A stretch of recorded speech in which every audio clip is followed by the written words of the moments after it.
I'm really reckless today. Why are you reckless? I won't tell you. I'll tell that random Klingon, but I won't tell you, my best friend. Why not? Because I'm a frickin' idiot, that's why. Hello and welcome back to another episode of TrekHammer, where we're talking about Star Trek Lower Decks, Season 4, Episode 9, The Inner Fight.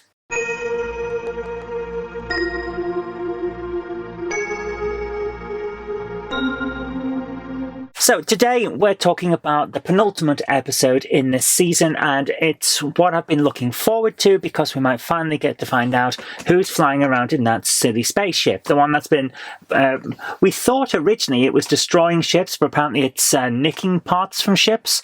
And yeah, it's a little confusing. Almost like we haven't been given enough information to work out what's going on. Oh no! But today we get to find out a bit about what's going on, and without wanting to spoil, it's not a good reveal. I don't think it's a good thing. I don't think it works. I don't think it fits with the rest of the season.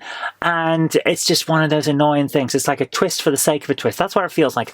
I hope it gets resolved and explained in the next episode.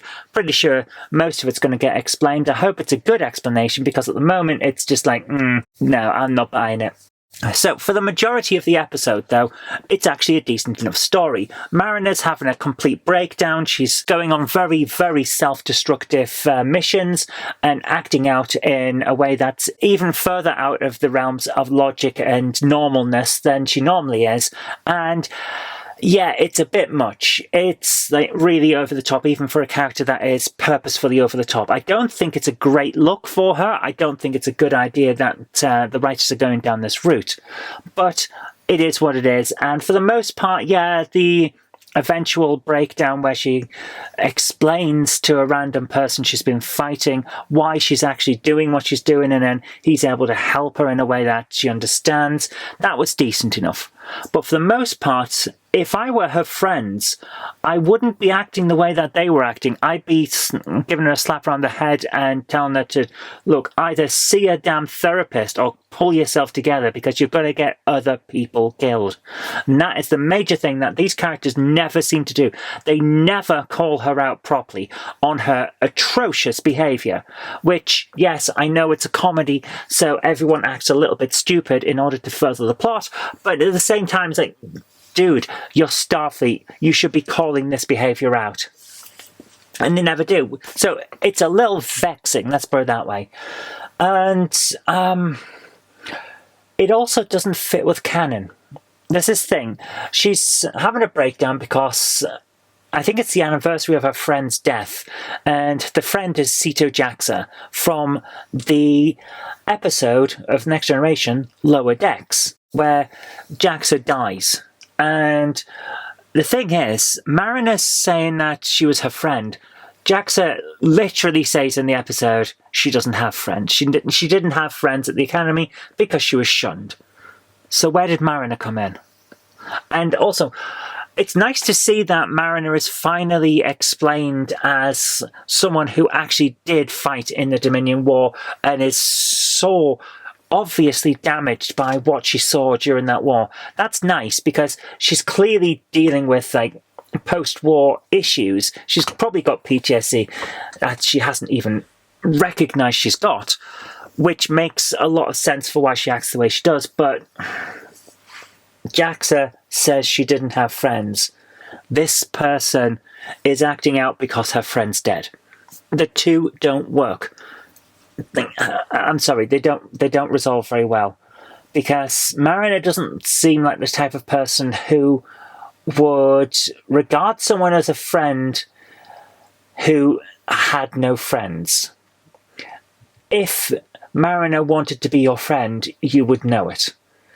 And we've seen that through the fact that T'Lyn is constantly surrounded by these characters who regard her as a friend, and she's aware of it. She's probably not happy, but she's aware of it. But that's the thing. So for Jaxa to have said she didn't have friends when Mariner would have made it very, very obvious that she regarded her as a friend is very telling from a storytelling point of view.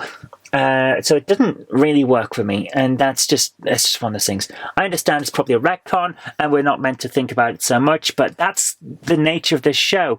We're critics, you know? These things happen. Overall, in the story, not bad. It's a pretty good story. It was interesting. I like the way that Captain Freeman used the prejudices of the planet's people against them. I like the fact that it was a very good reveal about who the bounty hunter was, and it threw you for a loop because you were supposed to think it was the person they were looking for, and it wasn't. That was really, really well written, really well executed, kept us on our toes. I like that. There's a lot of good stuff like that in this episode. I really did think it was a pretty decent episode, except for the major issues, which are that the end reveal, I hope it plays out properly in the next episode, because at the moment it really is iffy, and the characterization of Mariner and the justification for that characterization. So on the whole, I'm going to give this let's say a WAP factor of 7.6, Mr. Sulu. I hope that we get a really good resolution, because if we don't, it's already set itself up for disappointment, let's put it that way. So let's see how next week goes. I'm really hoping that's going to be good. I'd love to hear what you think about this, and I've tried my best to not spoil things, but I have mentioned some of the things that happened in the episode. So yeah, it's the nature of a critic and a review that things are going to have to be discussed. So let's just leave it like that. But I'd love to hear your thoughts on this episode. Do you agree with me? Do you disagree? Are any parts something that we agree on, but we don't agree on other bits? I'd love to hear from you. Let's have a conversation about Star Trek in the comments section down below. But until next time, I've been Zoe Kirk Robinson. You've been watching TrekHammer. Live long and prosper. I'll see you next time.